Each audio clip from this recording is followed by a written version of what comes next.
Hari ini moodku lagi jelek banget, tapi kita mau pergi ke Bogor, mau ada peresmian masjid pertama yang sudah kubangun, bertepatan dengan Hari Maulid Nabi Muhammad. Wah, moodku jelek banget hari ini. Mudah-mudahan nanti selesai dari peresmian masjid, moodku jadi bagus lagi. Bangsa kita lagi kacau, demo di mana-mana, ekonomi juga lagi jelek banget, kebijakan pemerintah kacau balau. Kita doakan juga mudah-mudahan negara kita jadi lebih baik lah. Oke, kita mau OTW ke Bogor dulu. Semoga lancar. Hari ini bersama dengan Ustadz Dery Sulaiman. Biar moodnya bagus, katanya harus tebar kebaikan ya. Amin. Tapi memang akhir-akhir ini mood aku lagi jelek banget sih. Sudah 1 minggu lebih. Makanya kemarin sampai ngundang Pingkan Mambu. Berhasil membahagiakan sesaat, habis itu jelek banget. Sebenarnya aku sudah bangun beberapa masjid. Bukan bangun ya, tapi ya renovasi sih. Jadi diminta untuk bantu pendirian masjid 5-7 tahun terakhir ya. Udah banyak masjid sih, tapi bukan masjidku sendiri sih. Punya cita-cita lah, pengen bikin masjid sendiri, tapi nggak mau sembarangan. Karena kan dulu aku non-muslim, aku nggak mau apa yang aku bangun justru jadi masalah nantinya. Aku juga butuh izin dan juga butuh restu guruku. Makanya dari sekitar 2-3 tahun yang lalu ya, aku chat Ustadz Dery. Aku bilang, Pak Ustadz, aku pengen bangun masjid tapi minta arahan Pak Ustadz, aku nggak pengen ada kesalahan. Akhirnya diarahkan, timku juga sudah lengkap, dan menurutku aku juga dalam perekonomian yang baik, mampu, maka aku dikasih izin dan dikasih rezeki untuk bangun masjid. Menurutku ini rezekiku sih. Aku mau ke sana mau ngucapin terima kasih juga untuk teman-teman di sana yang sudah ngasih aku izin untuk bangun masjid di sana.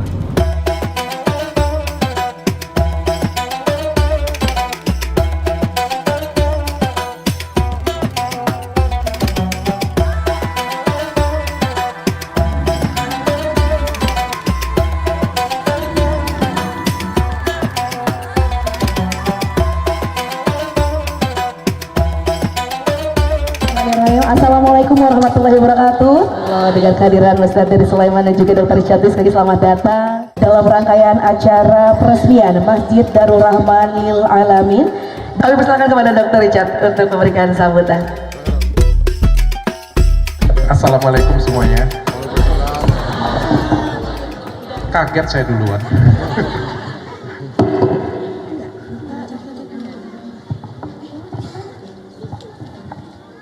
Masih deg-degan saya. Saya mulai dari cerita aja ya. Saya lupa tahun berapa. Tahun 2017. Waktu itu saya ingat, saya masih di Surabaya. Saya lagi training di Surabaya. Waktu itu lagi ribut Ahok dan Habib Rizik.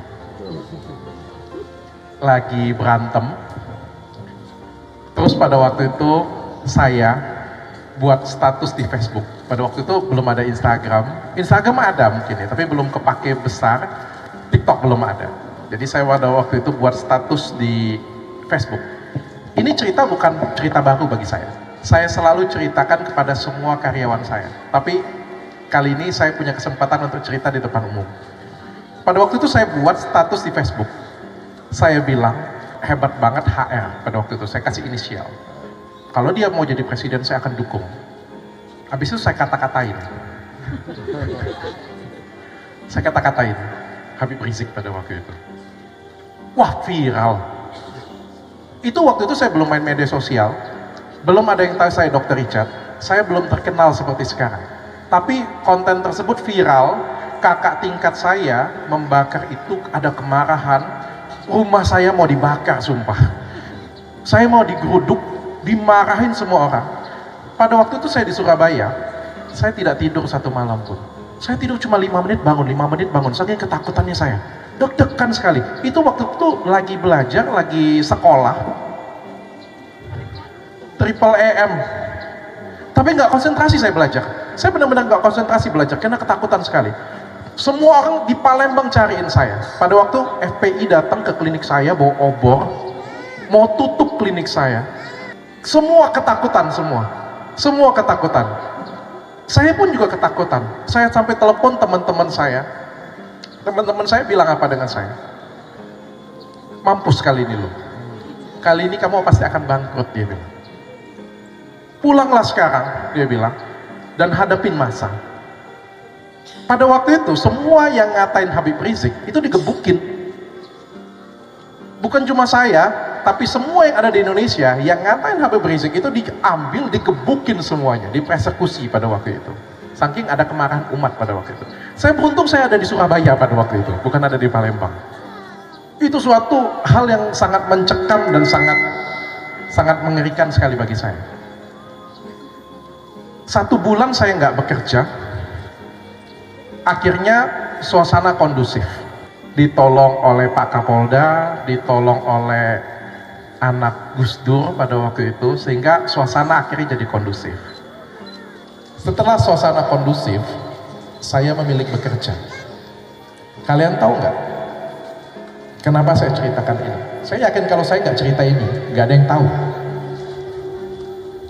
Nggak ada yang tahu cerita saya tentang Habib Rizik, nggak ada yang tahu aib saya. Saya sengaja cerita ini ke semua karyawan saya. Dan hari ini saya sengaja cerita ke sini. Kenapa? Karena bagi saya ini bukan aib. Padahal bagi orang lain, ini pasti sebuah aib. Kenapa? Pada waktu saya kerja 1 bulan kemudian, saya tetap disalahin orang. Ada komentar-komentar nyalain saya. Ada yang ngata-ngatain saya. Tapi bagi saya, ada satu hal yang paling penting. Yang paling penting itu adalah bagi saya memaafkan diri saya sendiri. Capek saya minta maaf dengan orang lain. Saya bisa minta maaf dengan Ustadz Dery. Saya bisa minta maaf dengan Bapak. Saya bisa minta maaf dengan Ibu. Tapi yang paling penting itu adalah saya minta maaf kepada Tuhan. Dan saya memaafkan diri saya sendiri. Kebanyakan orang itu tidak bisa memaafkan dirinya sendiri. Saya kasih contoh. Rumah tangga punya pembantu. Pembantunya kerjanya salah, misalnya cuci piring, piringnya jatuh pecah, majikannya marah, marahnya yang wajar. Kamu ini kerja kayak gimana sih? Kalau kamu gak hati-hati, ini piring jatuh, ini pecah. Ini piring mahal, ini piring mahal banget loh. Dia marah, artinya apa? Ada rasa sayang. Kalau dia benci, pecat, bener gak?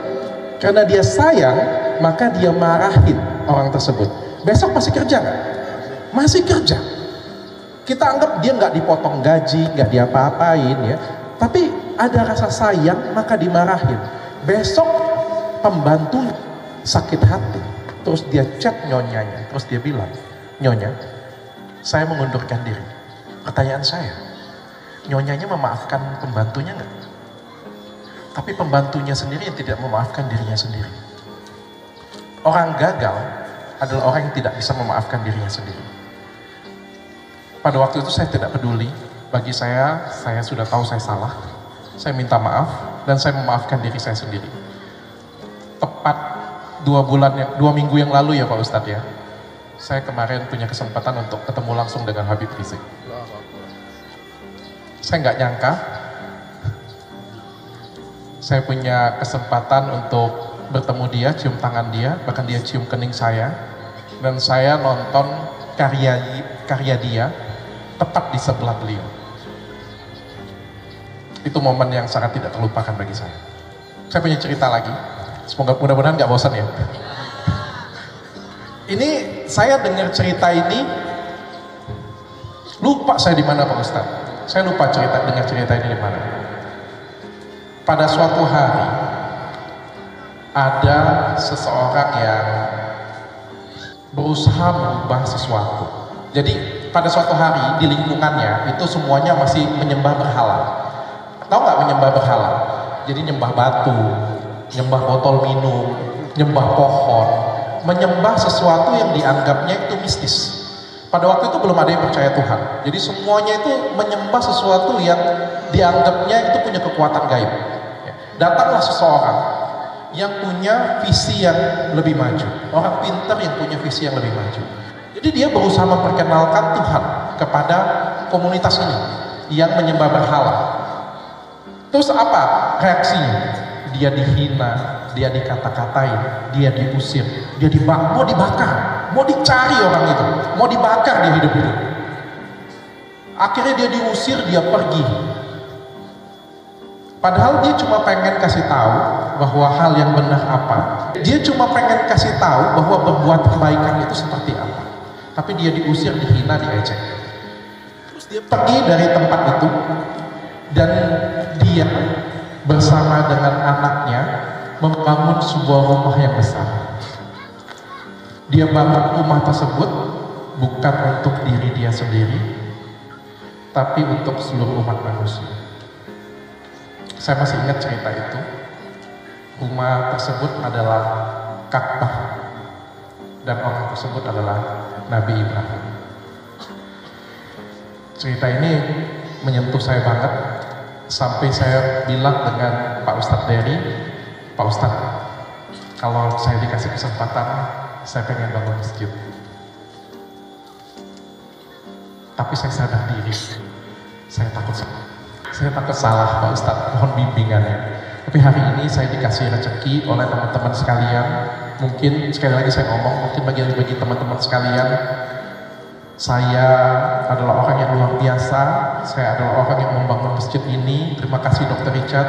Bagi saya sendiri, saya terima kasih dengan kalian semuanya sudah kasih izin untuk saya membangun masjid di sini, membangun rumah Tuhan di sini, dan bisa bantu banyak orang di sini. Terima kasih.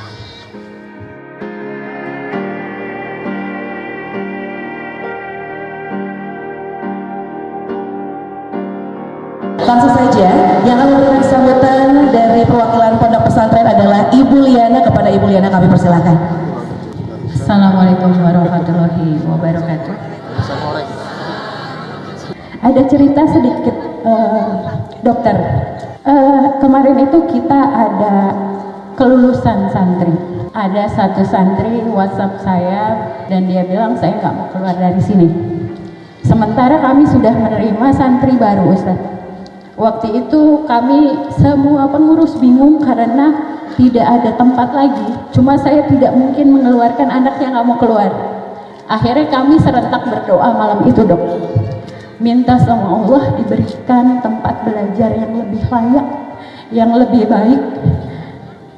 2 hari setelah kami berdoa, Dok, tim ASER menghubungi kami bahwa mau membantu dan bertanya apa yang bisa kami bantu. Lalu nyeplos aja lah gitu, pengen punya masjid biar mereka bisa belajar dengan layak dan gak kehujanan. Saung yang ada itu bocor, Ustaz, ya dokter. Jadi kalau mereka belajar ya mereka basah-basahan. Jadi dengan kesedihan itu, berita itu kayak kasih air kesegaran di dalam hati kita. Sampai hari kedua hari H-2 Idul Adha, Umi Yuli telepon saya, sudah datang materialnya. Di situ saya sujud syukur, Dok. Alhamdulillah. Waktu dokter peletakan itu kami berpelukan bertiga karena di sini luar biasa rasanya saat itu. Dan sekarang saya berdiri di samping ini kayak mimpi yang langsung diwujudkan sama Allah dalam 2 hari. Jadi beribu-ribu terima kasih. Semoga amal ibadah dokter bisa membawa ke surga Allah, karena saya tahu hadis riwayat Bukhari dan Muslim bilang barang siapa membangun masjid maka Allah bangunkan rumah di surga. Insya Allah. Gak ada kata lagi yang bisa saya ucapkan, cuma tangisan rasa syukur yang luar biasa bahwa ini sudah berdiri di sini untuk anak-anak kami. Sekali lagi terima kasih, Dok.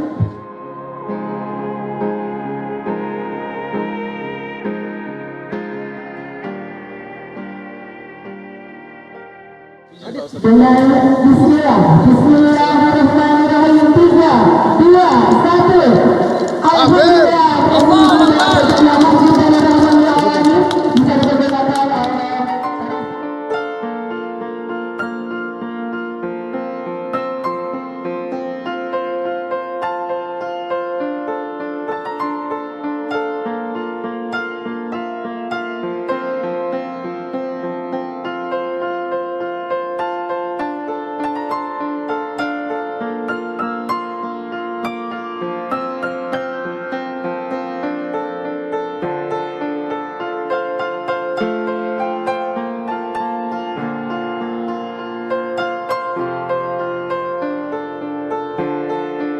Assalamualaikum warahmatullahi wabarakatuh.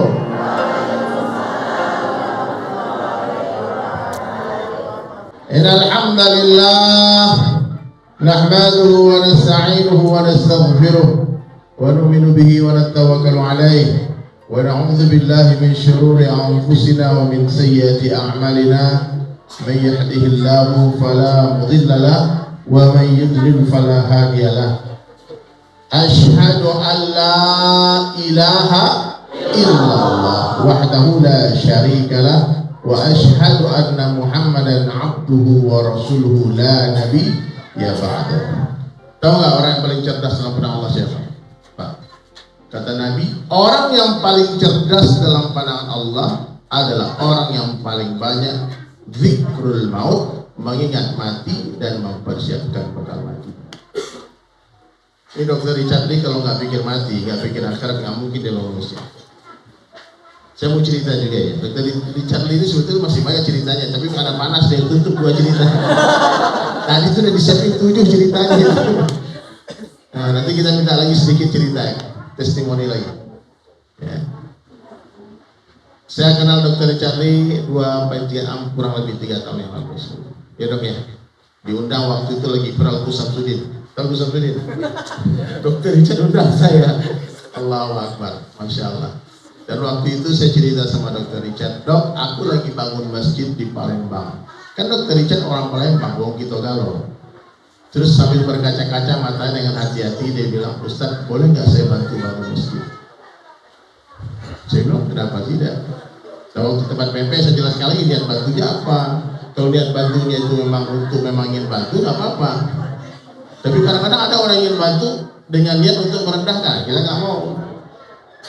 Saya sudah cita-cita sejak dulu, tanya sama karyawan saya, kata Dr. Richard, saya pengen bangun masjid. Waktu itu saya sedang bangun Masjid Baitur Rahman namanya di Palembang dengan cara melukis Al-Quran 30 juz. Jadi saya sekarang sedang melukis Al-Quran dengan tangan, dengan kuas di atas kanvas. Udah selesai 20 juz, tinggal 10 juz lagi. Dan waktu itu Dr. Richard tanya, berapa 1 juz itu? 1 juz itu 20 halaman dok. Ya udah, saya mau 1 juz. 1 halaman donasi 10 juta. Jadi waktu hampir 3 tahun yang lalu itu Dr. Richard sudah pernah langsung pergi ke Masjid Baitur Rahman untuk memberikan donasi kurang lebih 220 juta untuk masjid. Dan waktu itu Dr. Richard masih belum muslim. Nah, kami ngobrol-ngobrol di dalam itu. Dok, ini kalau dokter login ini dunia akhirat ini. Saya live TikTok, saya bercanda-bercanda aja. Tanya dokter, kita lagi makan kacang. Saya, teman-teman Dr. Richard ini, ayo dok, login dok, kan bercanda kan? Asyhadu, ikutin. Asyhadu, Allah, sukses dulu video itu yang nggak ketemu dok, saya cari nggak ketemu. Dan waktu itu, saya pikir ini main-main. Ini jangan kita meremehkan kalimat itu ya. Saya pikir Dr. Richard waktu itu cuma bercanda, dan habis itu saya nggak tanya lagi. Saya nggak tanya lagi Dr. Richard Lee. Saya sungkan karena dia masa bolak-balik di login kan nggak lucu juga. Dan nanti malah musuhan, aku dimusuhin lagi nanti kan. Allahu Akbar. Cuman habis itu kita hubungan komunikasi terus, kalau ada apa-apa Dr. Richard tanya sama saya, baik masalah narasumber, masalah konten. Karena beliau sangat hati-hati kalau cerita ayat Habib Rizik itu, beliau trauma, takut kalau ngomongin agama salah lagi, nggak bisa tidur dok ya. Waduh, panik langsung kan. Akhirnya subhanallah 2 tahun yang lalu, kalau Dr. Richard telepon saya, dibilang Ustaz lagi di Palembang ya, iya, saya mau ketemu Ustaz. Di mana? Di tempat restoran Pindang dekat airport. Semua karyawan disuruh pergi, mau bicara 4 mata. Apa dong? Jujur Ustaz, saya sudah putuskan, saya muslim. Takbir. Tapi tolong rahasiakan ini. Cukup dokter Ustaz diri yang tahu. Nah, kita syahadat waktu itu Ustaz Dr. Richard di sana. Tapi saya tidak memegang amanah. Saya kasih tahu Ustaz Felix siapa. Saat ini login ini. Saya kenalkan akhirnya Dr. Richard komunikasi dengan Ustaz Felix dan mengundang semua ulama. Podcast yang paling banyak undang Ustaz kayak podcast Dr. Richard. Semua Ustaz Khalid pernah diundang, Ustaz Syalim Afila pernah diundang, Dennis Lim diundang, Ustaz Nuruddin diundang, Ustaz Felix Shaw diundang, Ustaz Fatih Karim pernah diundang ya. sahabat Karim diundang. Ustaz siapa lagi? Zakir Naik. Zakir Naik itu seumur hidup Zakir Naik belum pernah podcast, sama lu bisa di podcast. Itulah agak lain memang luar biasa. Oke. Saya pikir selesai kan. Saya tunggu timing yang pas. Saya perlakukan beliau sebagai muslim karena saya tahu beliau sudah Islam. Beliau salam, saya jawab salam. Dan saya terus bercerita kepada semua orang dekat saya, kalau Dr. Richard adalah muslim. Kita tunggu tanggal mainnya, kapan beliau akan deklarasikan keislamannya. Dan kuasa Allah Ramadan kemarin dengan penuh keyakinan, ya, Dr. Richard telah mendeklarasikan keislamannya. Takbir. Semoga istiqomah sampai hari kiamat. Nah, itulah ceritanya itu. Nah, mulailah Dr. Richard waktu itu, bahkan sebelum deklarasi sudah bolak-balik ngomong sama saya, Ustaz carikan tanah, saya mau bangun masjid sendiri. Cuman saya terlalu lama, kurang gercep. Kalah gercep sama asarnya bukan kaleng-kaleng. Langsung gercep ya. Mudah-mudahan ini DRL 1 ya, nanti DRL 2 sampai DRL 200 katanya. Dr. Richard sallallahu alaihi. Jadi hadirin sekalian, saya nggak panjang-panjang ya, karena sebentar lagi kita akan sholat zuhur. Mudah-mudahan kita sholat pertama di sini sholat zuhur berjamaah, nanti habis itu kami mungkin akan melanjutkan perjuangan ke tempat lain ya. Dan tunggu kedatangan saya lagi dengan Dr. Richard. Insya Allah kita akan itikaf 3 hari 3 malam. Dan saya mau minta Dr. Richard juga nanti mau bicara lagi, cerita lagi sedikit. Apalagi tentang perasaannya setelah membangun masjid ini. Kesimpulannya apa, Bunda? Yang pertama, bersihkan hati. Jangan sampai hati kita kotor penuh dengan penyakit iri, dengki, hasad, dendam, nggak boleh. Hati orang baik itu penuh dengan kecintaan kepada Allah, tidak ada kebencian kepada siapapun. Hati penuh dengan cinta, penuh dengan la ilaha illallah. Yang kedua, perbaiki kehidupan sesuai dengan sunnah Rasulullah SAW. Mulai semua kebaikan dari sebelah kanan ya. Makan minum tangan apa? Tangan. Masuk masjid kaki apa? Masuk WC kaki apa? Hidupkan sunnah semampunya, bukan semaunya. Yang ketiga, sholat jangan ditinggalkan ya dok ya. 5 waktu, meskipun dokter belum mampu 5 waktu ke masjid, tapi kalau bisa berjamaah, azan berdua. Kalau sholat sendirian dapat 1 juta, sholat berdua dapat 27 juta, 27 kali lipat, 27 juta. Sebetulnya 27 derajat. Ya, tapi kalau saya alhamdulillah Bunda, saya tidak pernah meninggalkan 5 waktu berjamaah di masjid. Ya, dengan sengaja belum pernah saya tinggalkan. Sejak hijrah tahun 2000-an, berarti sudah 25 tahun. Kalau uzur, macet, banjir tuh lain cerita. Tapi kalau dengar azan terus nggak ke masjid itu belum pernah. Nah, karena Allahu Akbar itu maksudnya apa? Allah Maha. Mana lebih besar Allah daripada Prabowo? Jauh lah dibandingkan Prabowo, dibandingkan presiden ya, dibandingkan Allah itu kalau kita bapak ibu dipanggil presiden, dipanggil Allah, Allah duluan dipenuhi. Paham? Ya, ini orang kaya manggil buru-buru datang, tapi kalau Allah manggil pura-pura tuli nggak boleh datang. Alhamdulillah. Aku mulai hari ini dengar azan, sami'na, dengar wa ta'ana, melangkah ke masjid. Kalau bisa sebelum azan sudah di masjid. Kemudian cintai para ulama, jangan sampai ada kesombongan di hati. Karena ilmu kata Imam Syafi'i seperti air, hanya mengalir ke tempat yang lebih rendah. Orang tinggi hati tak tambah ilmu. Kemudian tawadhu'kan hati, jangan sombong. Orang sombong diharapkan mencium bau surga. Tidak ada alasan sombong. Kita nggak punya apa-apa, semua Allah yang punya. Lalu ikhlas, luruskan niat sebelum, sedang, setelah beramal, banyak-banyak istighfar. Yang mudah-mudahan diterima oleh Allah, dicatat sebagai amal kebaikan, dan Allah ganti dengan keberkahan rezeki di dunia, kemudian dibantu dengan istana yang indah di surga nanti. Dan yang terakhir, banyak-banyaklah ingat mati. Nggak tahu kita hari ini, besok atau nanti, kita pasti akan mati. Hijrah tanpa nanti, taat tanpa tapi. Takbir. Boleh dok? Sedikit dok, 1 cerita lagi dok. Apa lagi dok cerita? Nah, dulu saja dok, sebentar. Bapak saya di sini aja Pak Ustaz, di sini. Ini pertama kalinya saya ngomong di masjid Pak Ustaz. Takut ketagihan nanti Pak Ustaz. Apanya jawab? Takutnya nanti kalau saya ketagihan nggak jadi dokter lagi Pak Ustaz. Kesian Pak Ustaz Dery nanti nggak dipanggil. Jadwalnya udah diambil. Kaki saya kerampuk Pak Ustaz. Nggak apa-apa, di sini Pak Ustaz. Nggak berani Pak Ustaz, dulu Pak Ustaz. Tapi saya pengen cerita dulu. Saya bukan Islam yang baik. Saya bukan Muslim yang baik.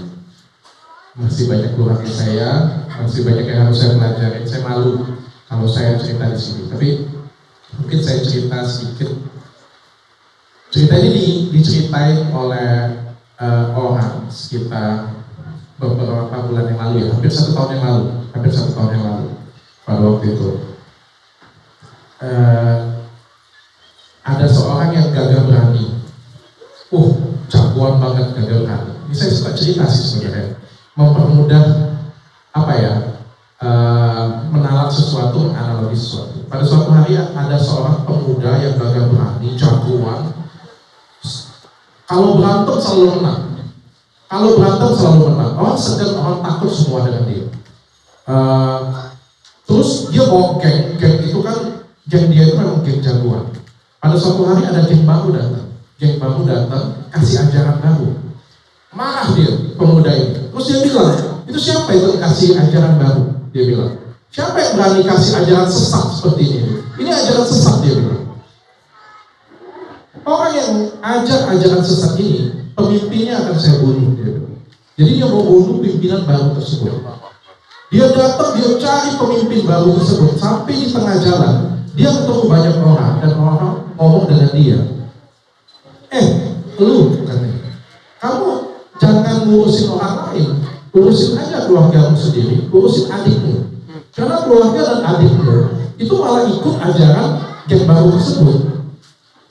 Kok aja jangan ngurusin orang lain, keluargamu aja sendiri ikut ajaran itu, katanya. Tambah marah dia, bukan tambah sejuk hatinya, malah dia tambah marah, pengen dibunuh ya cepat-cepat pimpinan itu. Jadi dia datang, dia cari pimpinan itu. Selagi di perjalanan, dia banyak belajar tentang pimpinan baru tersebut. Dia banyak belajar tentang ilmunya, dia banyak belajar tentang apa yang diajarkan atau ilmu-ilmu dari pemimpin baru tersebut. Pada suatu hari dia masuk ke ruangan, dia ketemu dengan adiknya, adik iparnya, keluarga ya, dia marah besar di situ. Kalian semuanya katanya ikut ajaran sesat seperti ini, katanya kan. Adiknya, adik iparnya ketakutan semua. Lalu dia pegang buku ajaran dari geng baru tersebut. Tapi begitu dia pegang buku tersebut, tiba-tiba dadanya sesak. Tiba-tiba air matanya jatuh. Tiba-tiba yang tadi pedang sudah ada di tangannya dihunus ke atas, tiba-tiba jatuh tangannya, tidak punya kekuatan. Dan tiba-tiba dia mengucapkan kalimat asyhadu alla ilaha illallah wa asyhadu anna Muhammadan Rasulullah. Takbir, Allahu Akbar. Takbir. Dan sejak saat itu malah dia jadi panglima terdepan, malah jadi pasukan terdepan, malah jadi orang terdepan yang membela pemimpin baru geng tersebut. Pemuda tersebut Sakabumi, kalau saya nggak salah namanya Umar bin Khattab, dan pemimpin baru tersebut Nabi Muhammad. Kenapa saya cerita ini? Karena ini relate dengan saya sistem. Saya juga berawal dari pembenci, saya juga berawal dari orang yang tidak suka, namun pelan-pelan jadi ada di titik seperti sekarang. Saya mengucapkan terima kasih dengan Ustaz Denny Sulaiman. Andai pada hari itu Ustaz Denny Sulaiman nganggap saya kecil, nganggap saya matanya sipit doang, nganggap saya bukan siapa-siapa, mungkin saya nggak akan duduk di sini bikin masjid ini. Kalau suatu pada waktu itu Ustaz Denny meremehkan saya, tidak mengulurkan tangan dan tidak mengajarkan saya, mungkin saya nggak ada di masjid ini, Pak Ustaz. Nggak ada yang tahu, kita nggak ada yang tahu nasib orang. Siapa yang kita bisa tebak, adik-adik yang di sana atau adik yang di sini pada suatu hari bisa bikin masjid di Jepang, bisa bikin masjid di Cina, bisa bikin masjid di Kamboja. Kita nggak ada yang tahu. Jangan remehkan orang, buka hati sebesar-besarnya, buka tangan sebesar-besarnya. Mudah-mudahan kita bisa banyak membantu orang.